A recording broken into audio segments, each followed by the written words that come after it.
Montreal and New York.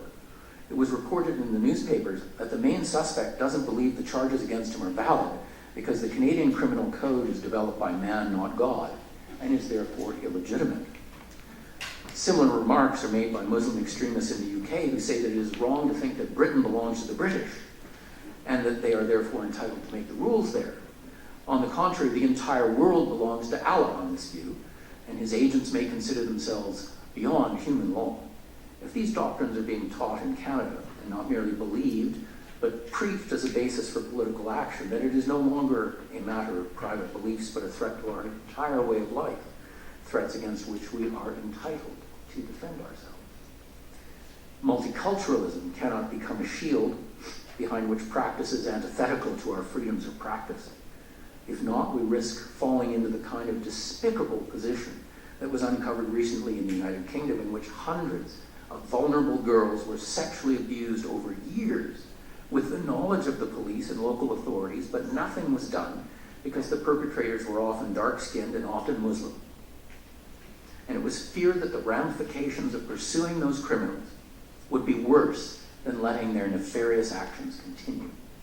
That kind of abject refusal to protect our core values out of fear is to abdicate all responsibility for protecting what we value most. It is signing our suicide note with the blood of innocence.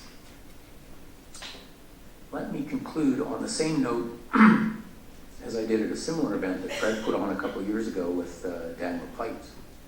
If we're serious about the free society, if we do not want our list of freedoms to become our suicide note, if we do not want 9/11 to have been our enemies triggering a process of decline in all we hold dear, we must never lose sight of the fact that it is not illegal to be a radical Islamist or an anti-Muslim bigot. What is illegal and must not be tolerated is to step over the line between private belief and public action, including speech counseling illegal acts. We must have the courage to police the frontier between thought and act without fear or apology. Not to police that line is to prove ourselves unworthy of the heritage of freedom we enjoy and for which so much has been sacrificed, including the thousands who died on that fateful day 13 years ago. Thank you.